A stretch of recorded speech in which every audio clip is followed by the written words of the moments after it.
నమస్కారం. ఎస్డివెన్ న్యూస్ కి స్వాగతం. ముందుగా ఈనాటి ముఖ్యాంశాలు. ఆంధ్రప్రదేశ్ కు సుదీర్ఘ తీర ప్రాంతం ఉందని వెల్లడించిన ఏపీ సీఎం నారా చంద్రబాబు మౌలిక సదుపాయాలు అందుబాటులో ఉన్నాయని వెల్లడి.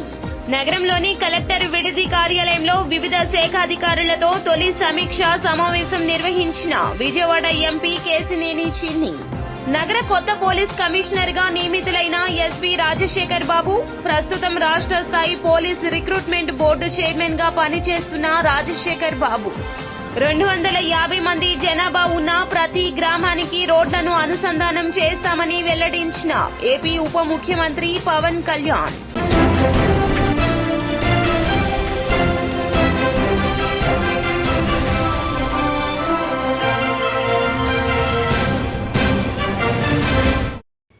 ఇక డీటెయిల్స్ చూస్తే ఆంధ్రప్రదేశ్ కు సుదీర్ఘ తీర ప్రాంతం ఉందని ఏపీ సీఎం చంద్రబాబు వెల్లడించారు. విశాఖలో నిర్వహించిన సిఐఐ నేషనల్ కౌన్సిల్ సమావేశంలో ఆయన మాట్లాడుతూ రాష్ట్రంలో నైపుణ్య గణనపై ప్రధానంగా దృష్టి సారించామన్నారు. ప్రపంచ వ్యాప్తంగా ఉన్న ఉద్యోగ అవకాశాలు అందిపుచ్చుకునేందుకే స్కిల్ సెన్సెస్ ఉందన్నారు. అంతర్జాతీయ స్థాయిలో ఉద్యోగ అవకాశాలు పొందేలా చూస్తున్నామన్నారు. తయారీ రంగానికి ఆంధ్రప్రదేశ్ వ్యూహాత్మక ప్రాంతమన్నారు. విశాఖపట్నంలో ఫిన్టెక్ హబ్ గా తీర్చిదిద్దుతామన్నారు. So many people are having so many problems in agriculture compared to other industries, either industry or service sector or employment. So I want to focus on this. I will be very happy. If you are interested, we can work in that direction. Any crop, not only corn, that will lead to ethanol, even food processing, either aquaculture, horticulture, product specific, all these things we can work it out. When Andhra Pradesh strategic initiative and investments in infrastructure and technology, what are your thoughts and plans for the engineering industry? What can be done over there in terms of more investments coming in, innovation, and attracting global investment in this area? Sir, I am very clear. We are working skill census, first of its kind. I wanted to go through skill census exercise and global employment opportunities. To meet or to exploit that, I wanted to provide skills for the students, youngsters. Even in agriculture, if you can give proper skill, automatically productivity will increase. Every walks of life, I want to increase the productivity, thereby better income.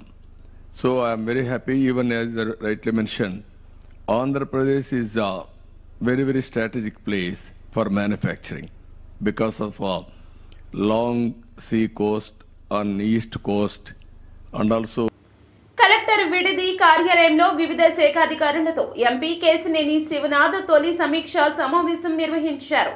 విజయవాడలో traffic రద్దీ నివారణలో భాగంగా చిన్నౌటపల్లి, గొల్లపూడి, కాజా bypass రహదారి నిర్మాణ పనులను సత్వరమే పూర్తి చేయాలంటూ ఆదేశించారు.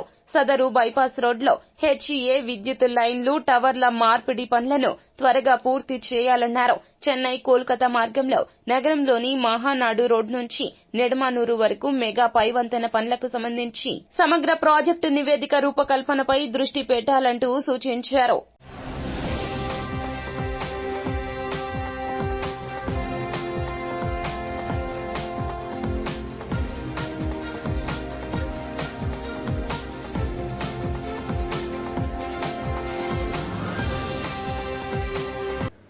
నగరానికి కొత్త పోలీస్ కమిషనర్ గా ఎస్వి రాజశేఖర్ బాబు నియమితులయ్యారు. 2006 ఐపీఎస్ బ్యాచ్ కు చెందినటువంటి రాజశేఖర్ బాబు ప్రస్తుతం రాష్ట్ర స్థాయి పోలీస్ రిక్రూట్మెంట్ బోర్డు చైర్మన్ గా పనిచేస్తున్నారు. ఆయనను కొత్త సిపిగా నియమిస్తూ గురువారం రాత్రి ఉత్తర్వులు జారీ చేశారు. ప్రస్తుత CP PHA Ramakrishna provisioning and logistics ఐజీగా బదిలీ అయ్యారు. ఏప్రిల్ 24న రామకృష్ణను ఎన్నికల కమిషన్ సిపిగా నియమించడంతో 25న బాధ్యతలు తీసుకున్నారు. అప్పటి నుంచి నగర సిపిగా కొనసాగుతున్నారు. సాధారణ బదిలీల్లో భాగంగా గురువారం రాత్రి పలువురు ఐపీఎస్ అధికారులకు ప్రభుత్వం స్థానచలనం కలిగించింది.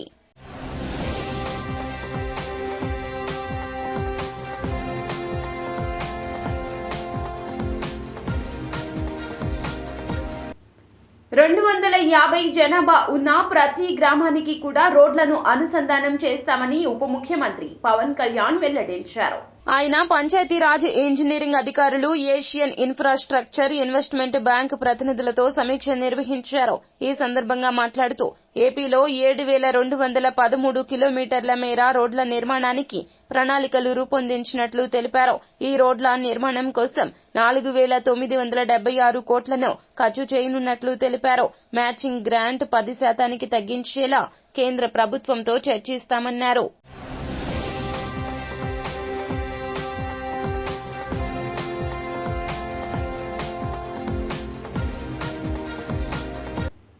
ఏటా ఆస్తి పన్నును 15% చొప్పున పెంచడాన్ని ప్రస్తుత ఆర్థిక సంవత్సరం నుంచే నిలిపివేయాలంటూ ట్యాక్స్ పేయర్స్ సంఘం అధ్యక్షులు వి సాంబిరెడ్డి డిమాండ్ చేశారు.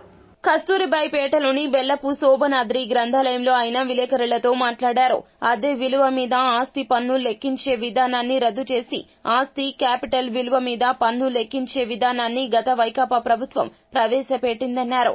ఇళ్ల స్థలాల మార్కెట్ విలువ పెరిగినప్పుడల్లా ఆస్తి పన్ను మారేలా నిబంధన విధించారన్నారు. ప్రభుత్వ ఆందోళనలను, విజ్ఞప్తులను ఆ ప్రభుత్వం పెడచెవిన పెట్టిందన్నారు. కూటమి ప్రభుత్వం వాగ్దానాన్ని నెరవేర్చాలని కోరారు. కార్పొరేషన్ వాళ్ళు ఇంటి పన్నుని క్యాపిటల్ వాల్యూ మీద వేయటం అనేది చాలా అశాస్త్రీయమైన పద్ధతి. అసలు దానికి బేస్ అనేదే లేదు. కాబట్టి ఈ క్యాపిటల్ వాల్యూ మీద ఇంటి పన్నును నిర్ణయించడం మానేసి ఇంటి యొక్క అద్దె విలువనే ప్రాతిపదికగా తీసుకుని దాని మీద మాత్రమే ఇంటి పన్ను నిర్ణయించాలి అని మేము ట్యాక్స్ పేయర్స్ అసోసియేషన్గా డిమాండ్ చేస్తున్నాం. ఉదాహరణకు మనకు ఒక ఇల్లు ఉంది, ఆ ఇంటిని అద్దెకిచ్చాం. అద్దెకిచ్చినప్పుడు మనకు అద్దె వస్తుంది, ఆదాయం వస్తుంది. కాబట్టి కార్పొరేషన్ వాళ్ళు దాని మీద ట్యాక్స్ వేయచ్చు, అది కరెక్టే. కానీ ఇప్పుడు కార్పొరేషన్ వాళ్ళు ఏం చేస్తున్నారు, గత 5 సంవత్సరాల నుంచి కూడా ఇంటి యొక్క అద్దె విలువ కాదు ప్రాతిపదిక, ఇంటి యొక్క క్యాపిటల్ వాల్యూ అంటే బిల్డింగ్కి అయిన ఖర్చు ప్లస్ బిల్డింగ్ నిర్మించిన స్థలం యొక్క ఖర్చు, ఇవన్నీ కూడా కలిపి పన్నేస్తాము అని అంటున్నారు. మరి ఇక్కడ క్యాపిటల్ వాల్యూ ప్రతి సంవత్సరం కూడా గవర్నమెంటు ఒక 10%, 15% పెంచుతుంది. మరి ఆ విధంగా కనుక పెంచినట్లయితే, దాని మీద కనుక పన్నేసినట్లయితే అప్పుడు అది శాస్త్రీయం ఎట్లా అవుతుంది? ఎందుకనంటే నీకు బిల్డింగ్ వాల్యూ పెరుగుతుంది, ప్రతి సంవత్సరం పెరుగుతుంది, ఓకే ఒప్పుకుందాం. కానీ ఆ పెరిగిన వాల్యూ నీకు ఏ విధంగా ఉపయోగపడుతుంది? అమ్ముకున్నప్పుడు ఉపయోగపడుద్ది. నువ్వు 1 కోటి రూపాయలకు కనుక ఒక బిల్డింగ్ కొంటే నువ్వు ఒక 5-6 సంవత్సరాలు అయిన తర్వాత అది 1,25,00,000 అయిందనుకో, ఎస్ కోటి. ఆస్తి పన్ను నా మీద చాలా చట్టంలో సవరణలు తీసుకొచ్చింది. దాని ఫలితంగా ఏటా 15% చొప్పున ఆస్తి పన్ను పెరుగుతూ వస్తూ ఉంది. ఈ సంవత్సరం కూడా 15% పెరిగింది. ఇప్పటికే ఆ చట్టం పెట్టిన కాడి నుంచి ఇప్పటికీ 75% పెరిగింది. ఇది ఆగదు, ఇంకా అలా పెరుగుతూ పోతూ ఉంది. అయితే ప్రస్తుతం తెలుగుదేశం ప్రభుత్వం తెలుగుదేశం ఎన్నికల మేనిఫెస్టోలో వాళ్ళు మేము దీన్ని సమీక్షిస్తాము అని చెప్పని వాళ్ళు చెప్పారు. ఏ సమీక్ష అయినా వాళ్ళు ఏ సమీక్ష చేసినా సమీక్ష అనేది ప్రజలకు ఉపయోగపడేదిగా ఉండాలి. అంటే ప్రజలు దాన్ని వాళ్ళ మీద పడేటువంటి భారం తగ్గేదిగా ఉండాలి, ప్రస్తుతం తగ్గేదిగా ఉండాలి, శాశ్వతంగా తగ్గేదిగా ఉండాలి. అందుకనే మేము నిన్న చంద్రబాబు నాయుడు గారికి అలాగే మున్సిపల్ మినిస్టర్ నారాయణ గారికి వీళ్ళిద్దరికి కూడా మేము మెమరాండాలు పంపించాం. అందుట్లో మేము స్పష్టంగా చెప్పినాం ఎందుకు అసలు ఈ విధానం తప్పు అనేటువంటిది వీళ్ళకి గుర్తు చేశాం. ఈ విధానం ఎందుకు తప్పు అనేది గుర్తు చేశాం. ఎందుకంటే క్యాపిటల్ వాల్యూ మీద ఆస్తి పన్ను అని చెప్పానంటే క్యాపిటల్ వాల్యూ అమ్మినప్పుడు వచ్చేది, అది అంటే ఆస్తి పోగొట్టుకుంటే వచ్చేది. ఆస్తి పోగొట్టుకునే వచ్చే వాల్యూ మీద పన్ను ఏంటి? అసలు ఆ విధానమే తప్పు. అందుకని చెప్పని ఇది తప్పు అని చెప్పని ఎక్స్ప్లెయిన్ చేస్తూ మీరు ఈ 15% ఇమీడియట్గా ఈ సంవత్సరం నుంచే రద్దు చేయండి, ఈ ఏప్రిల్ నుంచి రద్దు చేయండి. ఇప్పటికే కొంతమంది కట్టి ఉన్నారు కాబట్టి ఆ ఎక్స్ట్రా అమౌంట్ కట్టినటువంటి దాన్ని వచ్చే ఆస్తి పన్నులో మినహాయించండి. కొత్తగా కట్టే వాళ్ళకి ఆ 15% తగ్గించి కట్టించుకోండి. విజయవాడ ప్రభుత్వ ఆసుపత్రి వద్ద డాక్టర్లపై దాడులను నిరసిస్తూ నిరసన కార్యక్రమాన్ని నిర్వహించడం జరిగింది. నిన్న ఒక రోగి బంధువులు డాక్టర్లపై దాడి చేసి ఫర్నిచర్ ధ్వంసం చేశారు అంటున్న డాక్టర్లు తమకు రక్షణ కల్పించాలని డిమాండ్ చేస్తున్నారు.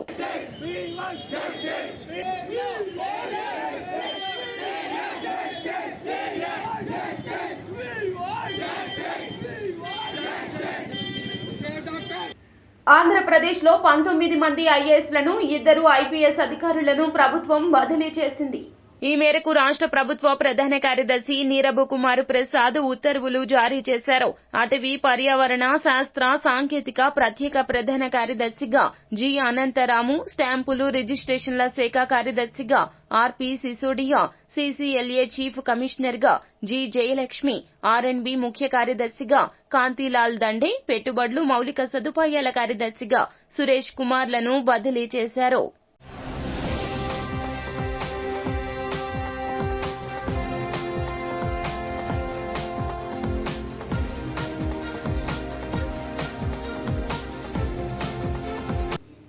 ఇంద్రకీలాద్రిపై కొలువైన కనకదుర్గమ్మ వారికి పలు భక్తుల బృందాలు ఆషాఢ సారెను సమర్పిస్తున్నారు.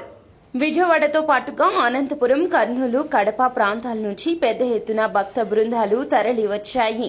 మచిలీపట్నం నుండి శ్రీ బ్రహ్మరాంబ సేవా సమితికి చెందిన 150 మంది, అమలాపురం నుంచి జై భవానీ సేవా సమితికి చెందిన 150 మంది, విజయవాడ సింగనగర్కు చెందిన జై భవానీ భజన మండలికి చెందిన 400 మంది హాజరయ్యారు.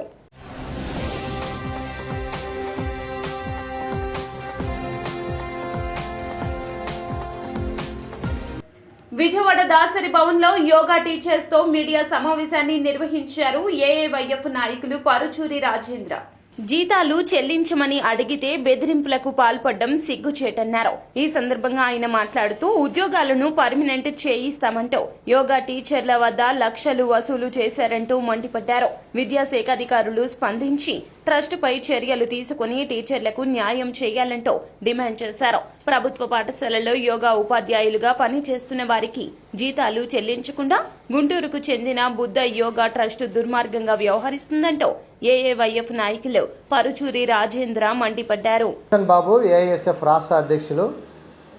మరి 3 రోజుల పాటు కాకినాడలో 8, 9, 10వ తారీఖు వరకు రాష్ట్ర స్థాయి విద్యా, వైజ్ఞానిక, రాజకీయ శిక్షణా తరగతులు ఘనంగా నిర్వహించుకోవడం జరిగింది. ఆ తరగతిలో రాష్ట్ర వ్యాప్తంగా ఉన్నటువంటి సమస్యలను చర్చించడం కూడా జరిగింది, తీర్మానాలు పెట్టుకోవడం జరిగింది. ప్రధానంగా ఈ రాష్ట్రంలో ఉన్నటువంటి బీసీ, ఎస్సీ, ఎస్టీ, మైనార్టీ సంక్షేమ వసతి గృహాల్లో విద్యార్థులకు మౌలిక సదుపాయాలు కరువయ్యాయి. దాదాపుగా 7 సంవత్సరాలుగా గత అధికారంలో ఉన్నటువంటి గతంలో జగన్మోహన్ రెడ్డి మరి అవలంబించినటువంటి ఏవైతే విద్యా వ్యతిరేక విధానాలు ఉన్నాయో వాటిలో ప్రధానంగా హాస్టల్స్కి సంబంధించి SC, ST, BC, minority hostels సంబంధించి మెస్ బిల్లులు విడుదల చేయాలి, కాస్మెటిక్ ఛార్జీలు విడుదల చేయాలి. మరి అదేవిధంగా ట్రంకు పెట్లు, దుప్పట్లు విద్యార్థులకు వెంటనే పంపిణీ చేయాలి. శిథిలా వ్యవస్థలో ఉన్నటువంటి భవనాలను మరమ్మతులు చేయించాలి. గతంలో నాడు నేడు పథకం కింద హాస్టల్స్ అన్నీ వర్తింపజేయమంటే గతంలో 4 సంవత్సరాల పాటు విద్యార్థుల సంఖ్య ఆన్లైన్లో అడ్మిషన్స్ చేసుకోవడం ద్వారా అడ్మిషన్స్ తగ్గిపోయాయి. తర్వాత ఏదైతే విద్యా దీవెన, వసతి దీవెన తల్లిదండ్రుల అకౌంట్లోకి వేయడం ద్వారా కూడా విద్యార్థులు డ్రాప్ అవుట్ అయినటువంటి పరిస్థితి ఉంది. అందుకనే ఇమ్మీడియట్లీగా ఆ విద్యా దీవెన, వసతి దీవెన ఏదైతే ఉందో అది కళాశాల అకౌంట్లోకి వేయాలి. అప్పుడే విద్యార్థులకు న్యాయం జరుగుతుంది. ఏదైతే ప్రభుత్వ డిగ్రీ కళాశాలలకు సంబంధించి మరి విద్యార్థులకు అటానమస్లో ఉన్నటువంటి హాస్టల్స్ కూడా ఆ హాస్టల్లో చేరడానికి కూడా అవకాశం ఉంటుంది. కాబట్టి వెంటనే రాష్ట్ర ప్రభుత్వం దీన్ని తక్షణమే పరిగణనలోకి తీసుకొని విద్యా దీవెన, వసతి దీవెన తల్లిదండ్రుల అకౌంట్లో కాకుండా ఏఐఎస్ఎఫ్ రాష్ట్ర కోశాధికారి. ఈ నెల ఏఐఎస్ఎఫ్ రాష్ట్ర వైజ్ఞానిక శిక్షణ తరగతులు కాకినాడలో 8, 9, 10 తారీఖుల్లో జరగడం జరిగింది. ఆ శిక్షణ తరగతులకు రాష్ట్ర వ్యాప్తంగా కూడా 250 మంది ప్రతినిధులు కూడా హాజరవ్వడం జరిగింది. సక్సెస్ఫుల్గా అక్కడ శిక్షణ తరగతులు కూడా నిర్వహించుకోవడం జరిగింది. అదే పద్ధతిలో రాష్ట్ర రోజున 10వ తారీఖున ఏఐఎస్ఎఫ్ రాష్ట్ర సమితి సమావేశాల్లో నిర్వహించుకొని రాష్ట్ర వ్యాప్తంగా ఉన్నటువంటి విద్యార్థుల యొక్క సమస్యలపైన చర్చించి ముఖ్యంగా ఆ నిర్ణయాలను కూడా తీసుకోవడం జరిగింది. ప్రధానమైనటువంటి డిమాండ్ ఏమంటే రాష్ట్ర వ్యాప్తంగా కూడా సాంఘిక సంక్షేమ హాస్టల్లో ఉన్నటువంటి సమస్యలు విద్యార్థినులు పడుతున్నటువంటి సమస్యలపైన చర్చించడం జరిగింది ఏఐఎస్ఎఫ్. ఆ పద్ధతిలో ఈ నెల 20 నుంచి 30 తారీఖు వరకు కూడా రాష్ట్ర వ్యాప్తంగా కూడా ఏఐఎస్ఎఫ్ రాష్ట్ర నాయకత్వం ఈరోజు హాస్టల్లో వెళ్ళి నిద్రించి విద్యార్థుల యొక్క సమస్యలను ఏవి ఉన్నాయి, ఏమి ఇంకా మెరుగైన వసతులు ఏ విధంగా కల్పించాలని చెప్పి కూడా ఆ పద్ధతిలో అక్కడ ఉన్నటువంటి సమస్యలను తెలుసుకొని ఈ వచ్చే నెల 6వ తారీఖున రాష్ట్ర వ్యాప్తంగా కూడా అన్ని జిల్లా కలెక్టర్ ఆఫీసుల ముందర నిరసన కార్యక్రమం తెలియజేసి అనంతరం వినతిపత్ర రూపంలో కూడా ఉన్నటువంటి సేకరించినటువంటి సమస్యలను కూడా ప్రభుత్వానికి తెలియజేయడం తద్వారా రాష్ట్ర ప్రభుత్వం సులువుగా విద్యార్థుల యొక్క సమస్యలను పరిష్కరించడానికి ఉపయోగపడుతుందని చెప్పి ఏఐఎస్ఎఫ్ రాష్ట్ర సమితి సమావేశాల్లో నిర్ణయించడం జరిగింది. ముఖ్యంగా గత ప్రభుత్వంలో ఉన్నటువంటి అనేక రకాలుగా విద్యార్థులను కూడా హాస్టల్లో పేద మధ్యతరగతి విద్యార్థులే అక్కడ తల్లికి వందనం పథకాన్ని ఎప్పుడు అమలు చేస్తారు బాబుగారు అంటూ మాజీ మంత్రి అంబటి సూటిగా ప్రశ్నించారు. అమ్మఒడి కార్యక్రమంలో అయ్యా అమ్మఒడి సక్సెస్ఫుల్గా అమలు చేశాం, మళ్ళా అమలు చేస్తాం. ఇంతకుముందు 15,000 ఇస్తున్నాం, ఇప్పుడు 17,000 ఇస్తాం అని తన వాగ్దానంలో చెప్పాడు మేనిఫెస్టోలో. ఎందుకంటే రాష్ట్ర ఆర్థిక పరిస్థితి తెలుసు, జగన్మోహన్ రెడ్డి గారికి తెలుసు, చంద్రబాబు నాయుడు గారికి తెలుసు. కానీ చంద్రబాబు నాయుడు గారు ఏంటి, పని అయిపోయింది పర్లేదు అని మీకు తెలుసు కదా. చాలా సామెతలు ఉన్నాయి. రేవు దాటిన తర్వాత తెప్ప తగలేసేది ఎవరు? నారా చంద్రబాబు నాయుడు గారు. వాడ మీద ఉన్నప్పుడు వాడ మల్లయ్య, వాడ దిగిన తర్వాత బోడి మల్లయ్య. ఎన్నికలకు ముందు వాగ్దానాలు చేయటం, ఈ ఎన్నికల తర్వాత తూతూ అని మేము ఎక్కడ వాగ్దానం చేసాం, అదంతా చేశాం కదా, అది అని మాటలు మాట్లాడటం ఏమిటి దుర్మార్గం అని అడుగుతా ఉన్నా. ఇంత పచ్చి మోసం చేసేటటువంటి కార్యక్రమానికి నారా చంద్రబాబు నాయుడు గారు దిగజారిపోయారు. కొత్తగా అలవాటు పడ్డ చీటర్లాగా ఇవాళ ప్రజల్ని మోసం చేసేటటువంటి కార్యక్రమం చేస్తున్నారు. ఇది చాలా దారుణమైనటువంటి అంశమని మనవి చేస్తున్నారు. ఆలోచన చేయండి రాష్ట్ర ప్రజానీకం. జగన్మోహన్ రెడ్డి గారు వద్దని, చంద్రబాబే కావాలని ఓట్లేసిన తల్లులను అడుగుతా ఉన్నా, ఓట్లేసిన కుటుంబాలను అడుగుతా ఉన్నా. ఇంత దారుణమైన మోసాలు చేస్తున్నటువంటి నారా చంద్రబాబు నాయుడు గారికి మీరు ఓటు వేశారు, గుర్తుపెట్టుకోమని మనవి చేస్తున్నా. ఇదే జగన్మోహన్ రెడ్డి గారు ఉన్నట్లయితే ఈ పాటికే ప్రతి సంవత్సరం జూన్లో ఎండింగ్లో ప్రతి తల్లులకి ఖాతాల్లో వేసినటువంటి ఘనత జగన్మోహన్ రెడ్డి గారు. 26,000 కోట్ల రూపాయలు తల్లుల ఖాతాల్లో వేశారు జగన్మోహన్ రెడ్డి. వార్తలు ముగించే ముందు ముఖ్య అంశాలు మరోసారి. ఆంధ్రప్రదేశ్ కు సుదీర్ఘ తీర ప్రాంతం ఉందని వెల్లడించిన ఏపీ సీఎం నారా చంద్రబాబు, మౌలిక సదుపాయాలు అందుబాటులో ఉన్నాయని వెల్లడి. నగరంలోని కలెక్టర్ విడిది కార్యాలయంలో వివిధ శాఖాధికారులతో తొలి సమీక్ష సమావేశం నిర్వహించిన విజయవాడ ఎంపీ కేశినేని చిన్ని. నగర కొత్త పోలీస్ కమిషనర్ గా నియమితులైన ఎస్వి రాజశేఖర్ బాబు ప్రస్తుతం రాష్ట్ర స్థాయి పోలీస్ రిక్రూట్మెంట్ బోర్డు చైర్మన్ గా పనిచేస్తున్న రాజశేఖర్ బాబు 250 మంది జనాభా ఉన్న ప్రతి గ్రామానికి రోడ్లను అనుసంధానం చేస్తామని వెల్లడించిన ఏపీ ఉప ముఖ్యమంత్రి పవన్ కళ్యాణ్. ఎస్బీవీ న్యూస్ సమాప్తం. నమస్కారం.